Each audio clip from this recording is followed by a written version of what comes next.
Now we went teams, and I want to flip now to condensing a little bit and go to players. You have players that you have eyes on for this year. You want to start going back and forth, or how you want to do it? Absolutely. Yeah, we can go back and forth. Cool. The first one. Go ahead. The first one I got on here is a player I like, a U of A Wildcat. Okay. So he's repping the red and blue, but got DeAndre Ayton. I think I have him too. I have him on a couple lists of what we're about to go through. So I think, as I said earlier, I think he's going to be one of the major beneficiaries of having Chris Paul on the roster.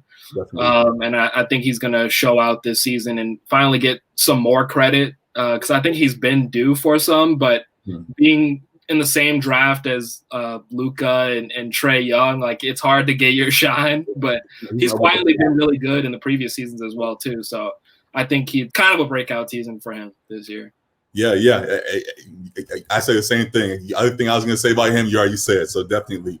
Kind of in that same realm, actually, I mentioned before on the last episode talking about teams to watch about the Kings and De'Aaron Fox getting paid this year. He's someone that definitely have eyes on, and he went in that draft with Markelle and Lonzo and Jason Tatum and all of that. And while he has now gotten paid himself in Sacramento, still he kind of feels overlooked at times. He definitely is on the rise in this next rising group. Free him from Sacramento. Geez, maybe free him from Sacramento. I don't know. Hopefully that's not the solution. Maybe hopefully he can get it done there. But I think that Sacramento is trying to build around him and Bagley and others, as I mentioned in the last episode. And I think that De'Aaron could have a real nice season this year. So really hoping for De'Aaron to get right and do big things. So definitely rooting for him out there. My second guy I got in here is another guy potentially that the franchise may want to build around, and that's LaMelo Ball. Obviously a supporter of the Ball family and the Ball brothers, but I think LaMelo has showed some promise and showed some vision, court vision, passing ability. Showed he's fearless and that he fits out here. Like he's not like a fish out of water in the NBA. He belongs in this league. I think he'll go through his lumps for sure because he's a rookie, and it's not a super talented Hornets team that they have.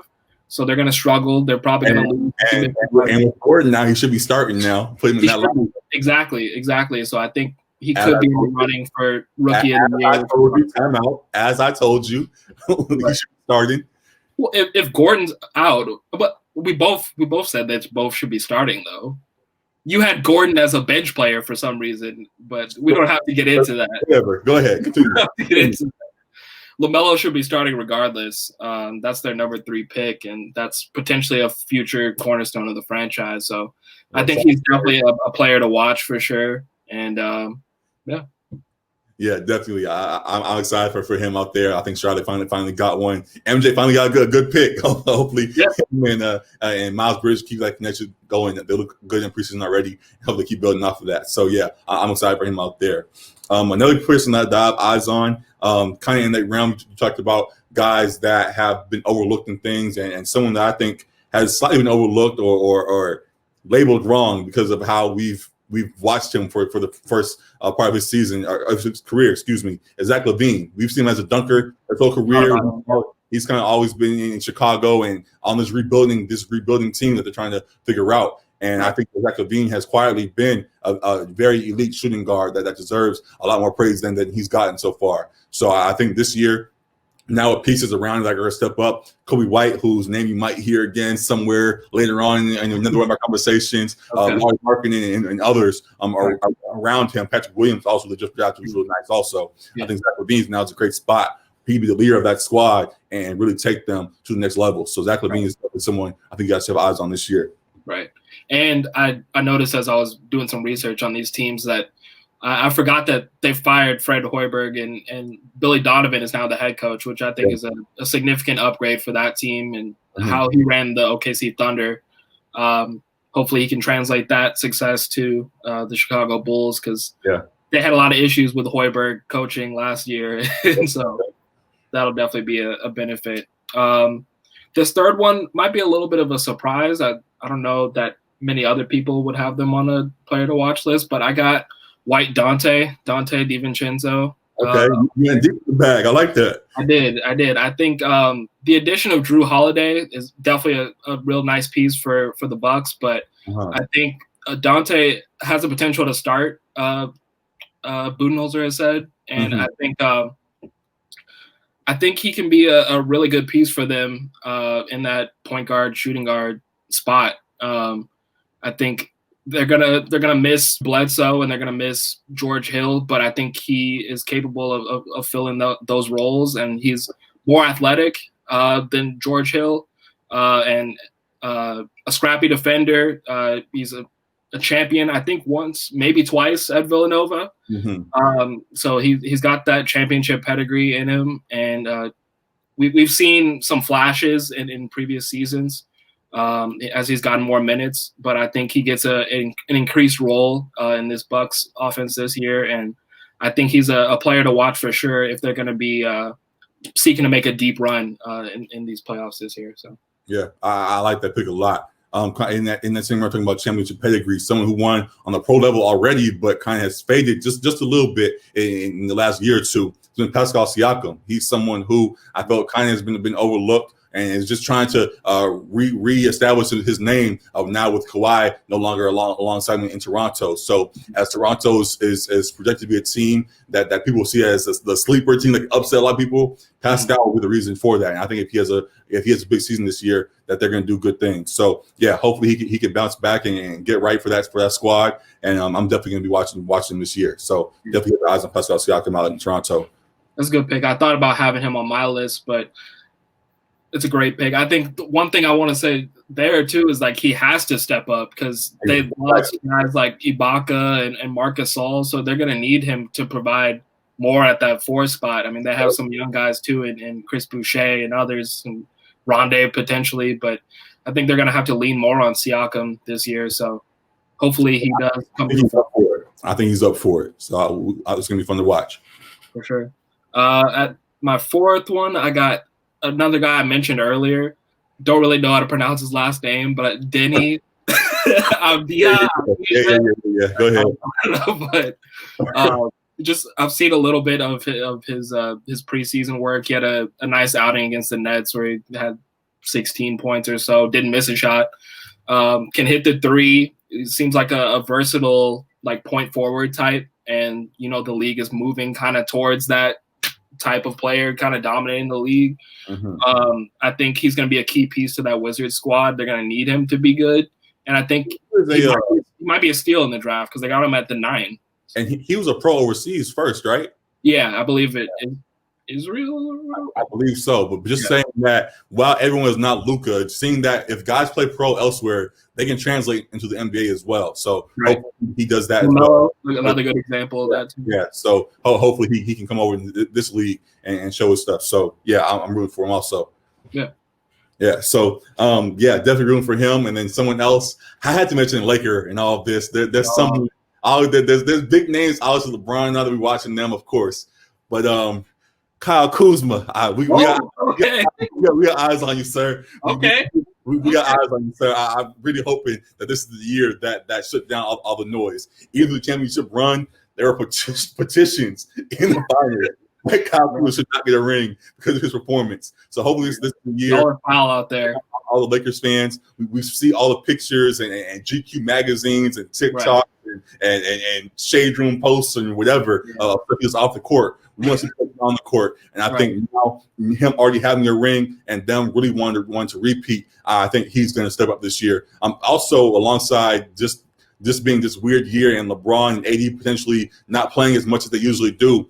Kyle Kuzma should get a lot of important minutes, and I think that he will take advantage of that. So I'm rooting for Kyle Kuzma and hoping that he gets right this year. So yeah, rooting for him. I actually saw some quotes a couple of days ago from Anthony Davis who kind of echoed those sentiments that Kuz had to kind of try to find his role when LeBron was added to the team, and then Anthony Davis himself added to the team. Kuz then had to try to figure out where he fits in as well. But he was saying himself that he believes Kuz is going to step up this year in a big way and be a major contribution to their success. So another good pick, and definitely someone we're going to have eyes on. He's going to take a lot of scrutiny as a Laker and just for what he does off the court, as you said. But it could be a real. I think he's been through the worst of the hate already, though. I don't think it gets any worse than that petition in the finals. Yeah, real name you taking off, not get a ring. I think that I don't think it gets much worse than what he's already been through. So, and as long as he plays well, it'll bounce off him going forward. So yeah, I'm with you. All right. And then my last pick, I thought you were going to steal mine because I got a Laker as well, too. But I got THT on here, Taylor Horton. You on the hype train, too? Yes, sir. Yes, sir. I'm not mad at it. I'm not mad at it. Go ahead. I'm impressed by what I've seen from him in the preseason. We saw little flashes in the playoffs. Why are you surprised? He had that Jared Dudley training, you know. That's what I said. I don't want to say surprised. I said impressed. He had that mentor from Jared Dudley, so he should be doing this, right? When you got good vets around you, only good things are gonna happen. But THT has been THT were great in the preseason so far. Obviously, it's just the preseason, but I believe his game. If you watch basketball, you know basketball. You can see that his game is not just blossoming or thriving because it's the preseason. You can see that he has the talent to potentially be special, a special playmaker. He's super long, even though he's like 6'4", like a 7 foot something wingspan. Don't pause me on that. he's got pretty good instincts as well too. It's one of those clutch guys. So it's one of those guys LeBron and Rich Paul were scouting since he was in high school, and we're thrilled they were able to get him late in the second round. I think it's going to be one of those picks. The Lakers front office has hit on a lot of these draft picks, and I think he's just the latest one and possibly one of the most special ones. Obviously, a couple other ones like D'Angelo and Ingram are on other teams playing at all-star level, but one who may be here to stay, and I think could be a major part of this Lakers season and potentially going back-to-back, because I think he's going to have a major rotation role this season. He's earned it. So definitely going to have my eyes on him. Got you. Same here. I'm excited for the young ladies that we saw on this squad. So rooting for him. And then kind of, I guess, for my last one, I think this is the last one. How many did we do? I can't remember. But I did 5. So we'll call it. I'll call this my last one. Kind of sticking in that same run with young guys. Someone who's already another one that was already on the roster and kind of waiting to blossom is Cam Reddish out in Atlanta. I think he's ready to step up. People were already had high hopes for him coming when he came out of the draft alongside Zion and RJ and all those guys. I think this is the year with this very talented Atlanta squad where he piggybacks off of the other talent there and blossoms into the guy that we all hoped he would be. So Cam Reddish is someone I definitely have eyes on, and you should too. So Cam Reddish definitely out in Atlanta. Watch out for him this year. You got any honorable mentions? Bull out in Denver. Okay, I got a nugget too. I got Michael Porter Jr. So Tyrese Maxey, who got drafted by the Sixers. I like him a lot. I think he could end up might steal in a rotation spot if he hasn't already earned one already, and be very beneficial out there in Philadelphia. And then on kind of a grander stage, KD, hoping that he bounces back. And I mentioned the Timberwolves also, so I also added D'Angelo again and seeing what he could do. A lot of young guards are popping up in the league, and he can get overlooked real quick. But I don't want to ignore his talent. I think he can still be a major player in this league. So yeah, definitely those two. I said I had Michael Porter Jr. as an honorable mention as well. Really crowded in Denver, as we talked about. So it's going to be hard to get his shots up with all those guys there too, but. I'm looking at MPJ, Lonzo again, as I mentioned, with the Pelicans being a team to watch for me. I think he's going to have a really good season, and then Miles Bridges as well too. I think could be a beneficiary of LaMelo and. You see it, yeah, catching those lobs and those oops and getting out in transition, getting easy buckets, and then the obvious ones like KD, Paul George, John Wall, and Boogie. Got those guys coming off an injury or kind of with something to prove after not performing in previous seasons. So, yeah. Definitely. So, yeah, we listed a whole lot of names there. We said 5, but we ended up listening like 20. So, I'm sure that there's plenty of other guys in the league that you guys should have eyes on. Let us know what you guys think, what guys you have eyes on this season, what teams as well, you mentioned before, and we'll definitely appreciate hearing back from you. So, yeah, that's it for our players to watch this year.